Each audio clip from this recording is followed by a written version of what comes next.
ప్రియ దేవుని బిడ్డలారా, బైబిల్ చదవటం వినటం వల్ల మనలో విశ్వాసం పెరుగుతుంది.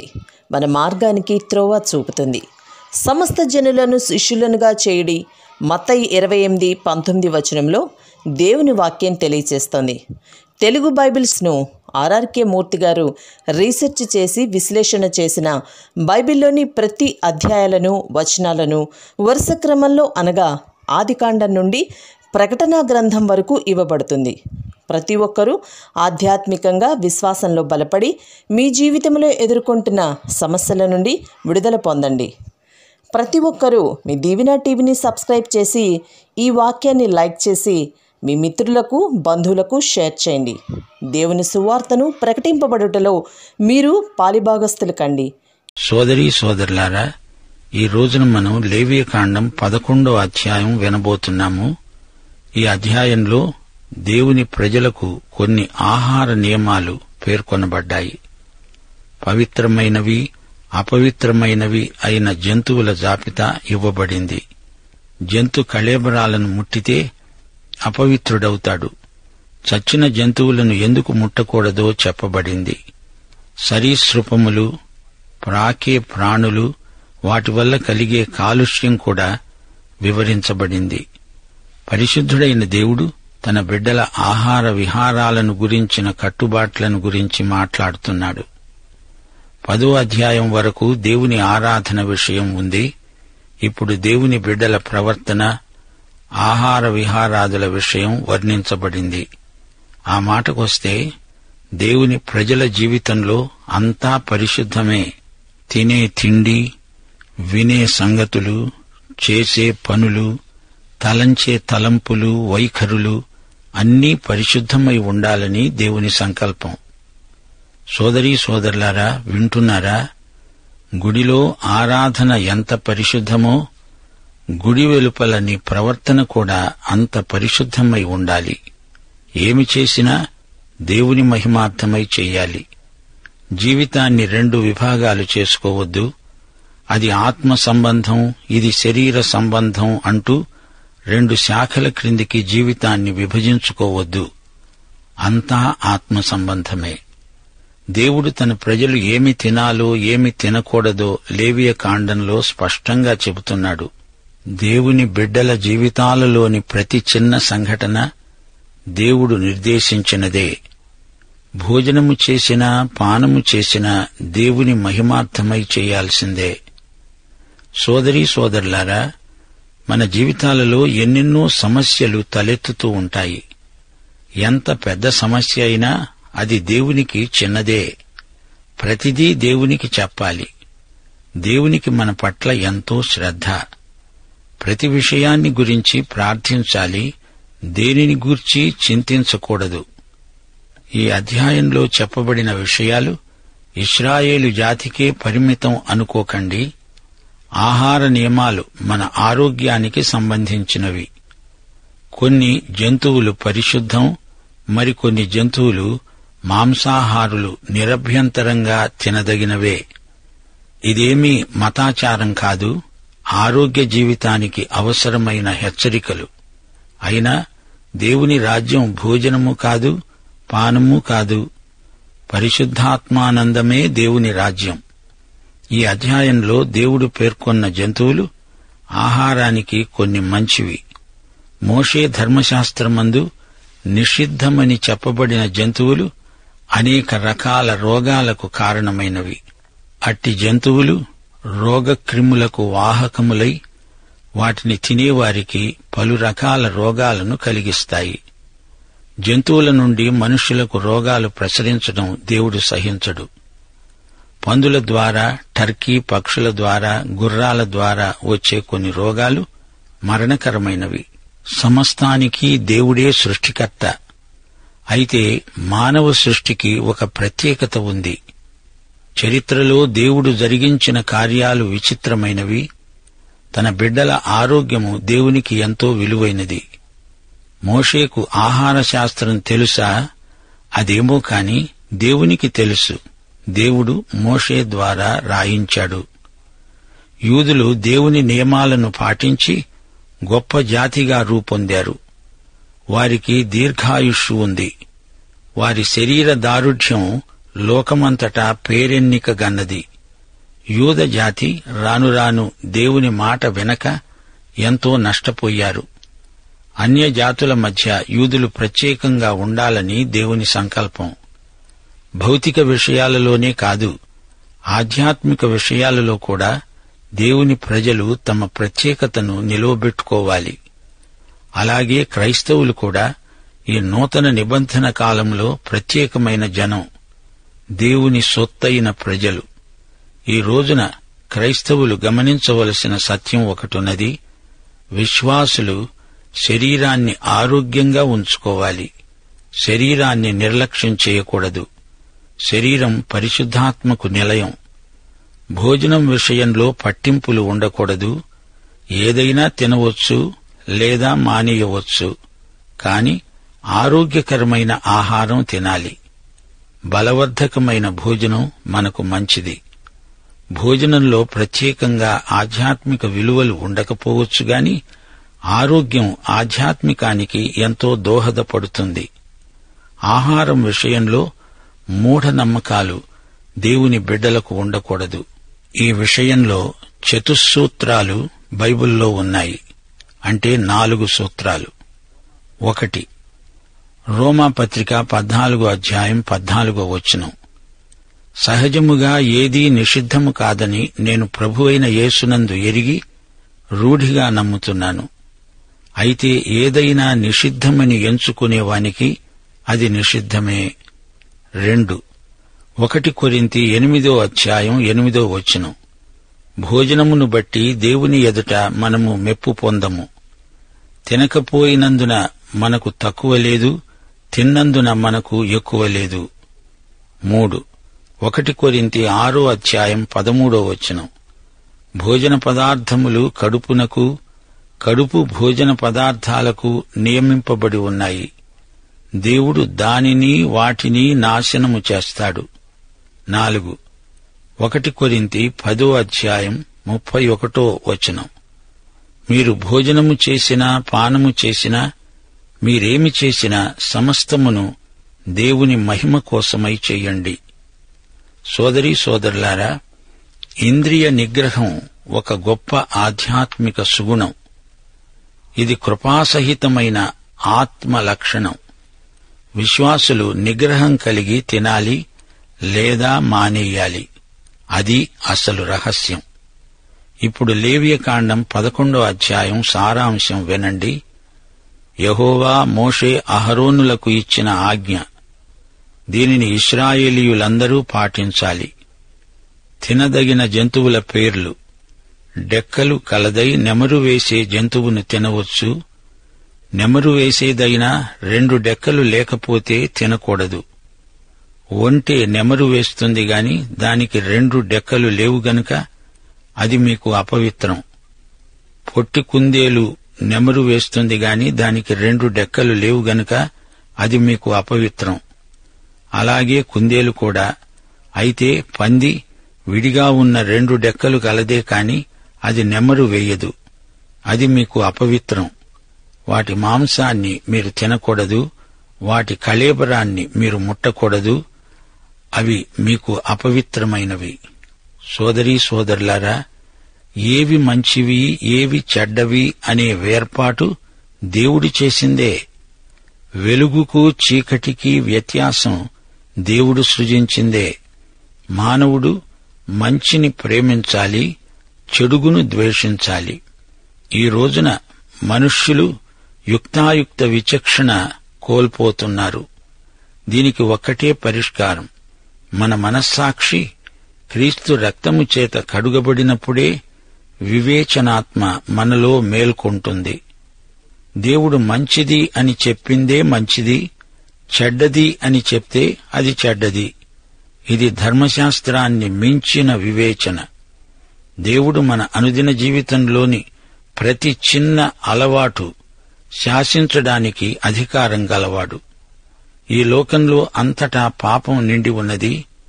మానవుడు మంచిని ఎంచుకోవాలి, పెంచుకోవాలి. చెడుగును అసహ్యించుకోవాలి, దానిని విడిచిపెట్టాలి. జంతువులలో ఏవి నిషిద్ధములో ఏవి మంచివో నోవహు ఓడలోనే వర్గీకరణ జరిగింది. అయితే ఈ రోజున కొత్త నిబంధనలో అటువంటి ధర్మశాస్త్ర శాసనము లేదుగాని అంతకు మించిన కృప ఉన్నది, మంచి మనస్సాక్షి ఉన్నది. అందుచేత ఎవరికి వారే భోజన విషయాన్ని నిర్ణయించుకోగలరు. మానవుడు ఏదేను తోటలో పతనమైపోయాడు. అయితే మానవుడు ఈ రోజున క్రీస్తునందు తిరిగి లేచాడు. అయినప్పటికీ మానవుడు నైతికంగా ఏదో ఒక తీర్మానము చేసుకోవలసి వస్తుంది. పేతురు మిద్దెపై పరవశించి దుప్పటి దర్శనం చూచాడు. అందులో అనేక రకాల జంతువులున్నాయి. దేవుడు తిను అంటే పేతురు తినను అంటున్నాడు. ఆదాము హవ్వలను పండు తినవద్దు అంటే వారు తిన్నారు. ఈ రెండూ గొప్ప తప్పులే. అపొస్తలుల కార్యములు 10వ అధ్యాయం 11 నుండి 15వ వచనం వరకు పేతురు అన్నాడు, వద్దు ప్రభువా, నిషిద్ధమైనది అపవిత్రమైనది ఏదైనను నేనెన్నడూనూ తినలేదే. కాని దేవుడన్నాడు, నేను పవిత్రము చేసిన వాటిని నీవు నిషిద్ధమైన వాటినిగా ఎంచవద్దు. దేవుడు శాసనం చేస్తాడు, మానవుడు దానిని పాటించాలి, వద్దు అని చెప్పకూడదు. ద్వితీయోపదేశకాండంలో కూడా జంతువుల జాబితా ఉన్నది. లేవియ కాండంలో ఏవి తినకూడదో చెప్పబడింది. ద్వితీయోపదేశకాండంలో ఏవి తినవచ్చో చెప్పబడింది. సముద్రములో, నదులలో, నీళ్లలో వేటికి రెక్కలు పొలుసులు ఉన్నాయో వాటిని తినవచ్చు. వేటికి రెక్కలు పొలుసులు ఉండవో అవన్నీ మీకు హేయమైనవి. వాటి మాంసము తినకూడదు. వాటి కళేబరములను హేయమైనవిగా ఎంచుకోవాలి. దేవుడే సకల ప్రాణులను సృజించాడు. అయితే ఇందులో ఒక విశేషం ఉంది. జంతువులలో కొన్ని మంచివి, కొన్ని మంచివి కావు అని దేవుడన్నప్పుడు మానవుని వినియోగం దృష్ట్యా దేవుడు ఆ మాట అన్నాడే కాని జంతువులను పాపులని పరిశుద్ధులని దేవుడు అనడు. ఉదాహరణ చెప్తాను. సింహము అపవిత్ర మృగమే. అయినా సింహము యేసు ప్రభువుకు సంకేతం. యేసుక్రీస్తు యూదాగోత్రపు సింహం. సింహం యూదాగోత్రానికి జాతీయ సంకేతం. ఒక జంతువును ఒక మాంసాహారి తింటాడనుకోండి, అంత మాత్రాన ఆ జంతువు యొక్క స్వభావం ఆ మనిషికి వస్తుందనడం హాస్యాస్పదం. కోడిని తింటే కోడి స్వభావం వస్తుందా? మేకను తింటే మేక స్వభావం వస్తుందా? ఇలాంటి మూఢనమ్మకాలు అర్ధరహితమైనవి. కొందరు శాకాహారులంటారు, మాంసాహారము చేత మనుష్యులు క్రూరులవుతారు అని. ఇది అబద్ధం. మనకు తెలుసు, శాకాహారుల్లో కొందరు నీచులు, దుర్మార్గులు ఉండవచ్చు. మాంసాహారులలో మంచివారు ఉండవచ్చు. కూటి కుండను బట్టి మనుష్యులకు తీర్పు తీర్చడం అమానుషం, అనాధ్యాత్మికం. ఇశ్రాయేలీయులు తమ భోజనపు అలవాట్లను బట్టి జాతుల మధ్య ఒక ప్రత్యేకతను సంతరించుకున్నారు. భోజన విషయంలో మంచి తీర్మానాలు చేసుకోవడం సజ్జనుల లక్షణం. మాంసాహారమా శాకాహారమా అనే వివాదం అనవసరం. ఈ రెండు రకాల ఆహారాల్లో మనకు ఎన్నో వస్తుపాఠాలు లభిస్తాయి. ఉదాహరణకు, ఆవు నెమరు వేస్తుంది అంటే విశ్వాసి దేవుని వాక్యాన్ని ధ్యానించడానికి అది దృష్టాంతం. 1 కీర్తన 2వ వచనంలో దావీదు మహారాజు అన్నాడు, యెహోవా ధర్మశాస్త్రమునందు ఆనందిస్తూ దివారాత్రము దానిని ధ్యానించేవాడు ధన్యుడు. అనగా దేవుని వాక్యమును నెమరు వేసేవాడు ధన్యుడు. అలాగే గిట్టలు చీలి ఉండడం అనే జంతుస్థితి విశ్వాసి యొక్క ప్రత్యేకతను చూపుతుంది.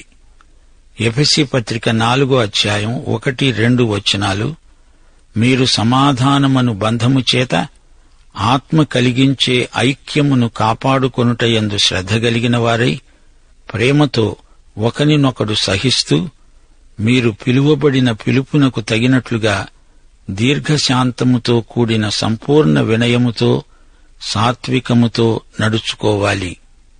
ఎఫెసీ పత్రిక 5వ అధ్యాయం 2 15. క్రీస్తు మిమ్మును ప్రేమించి పరిమళ వాసనగా ఉండటానికి మన కోసం తనను తాను దేవునికి అర్పణముగా బలిగా అర్పించుకున్నాడు.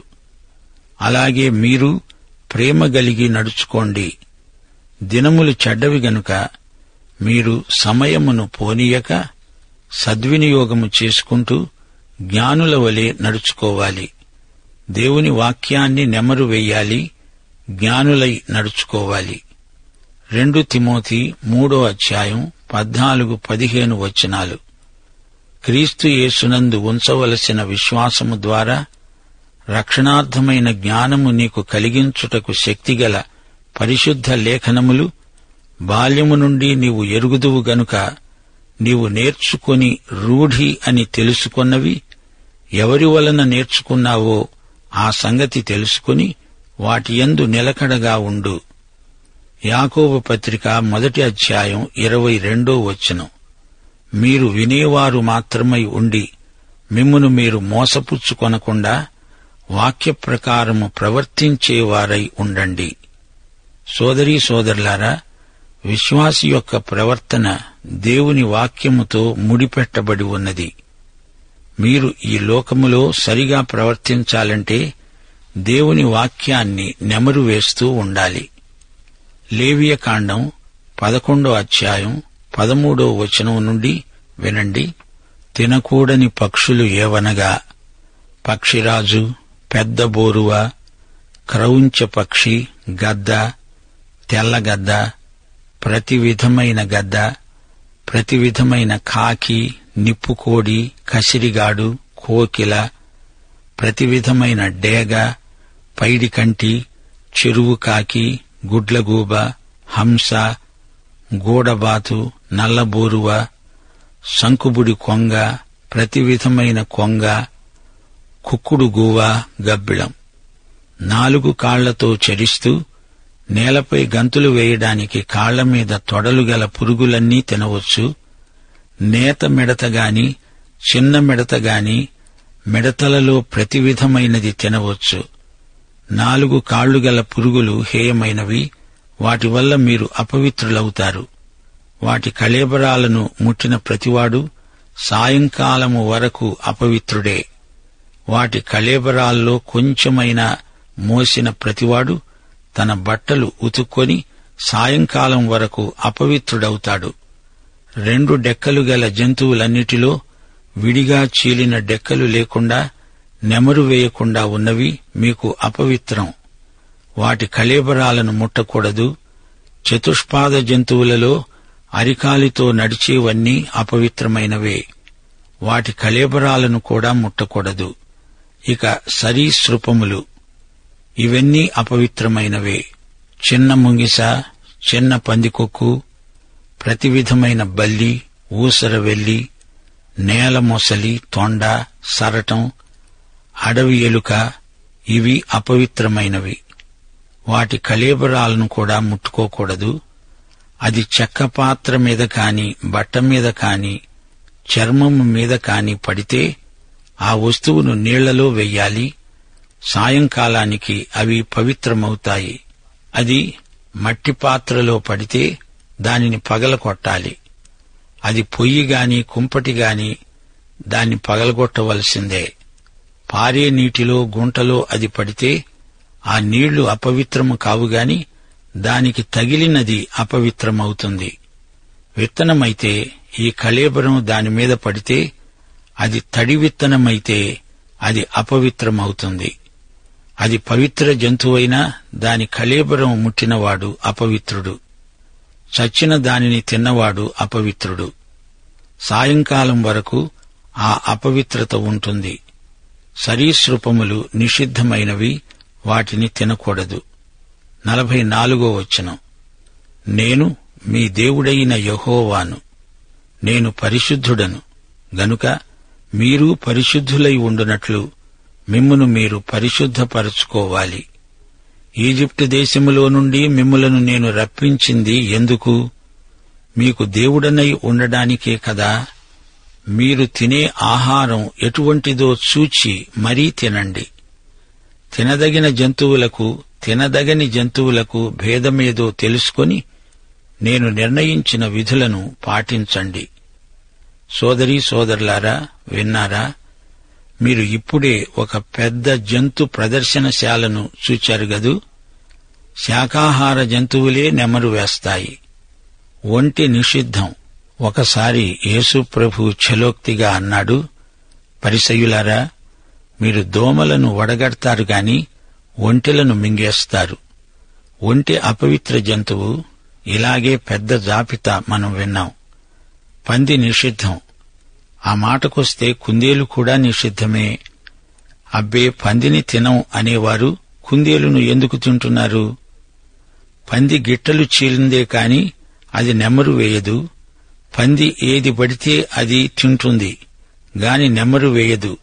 అనుభవం ఉన్నవారు చెబుతారు, పంది మాంసం చాలా గట్టి, అది త్వరగా జీర్ణం కాదు. పంది దాని తిండి అలవాట్లను బట్టి హేయమైనది. జలచరాల్లో కూడా పొలుసులుండాలి, రెక్కలుండాలి.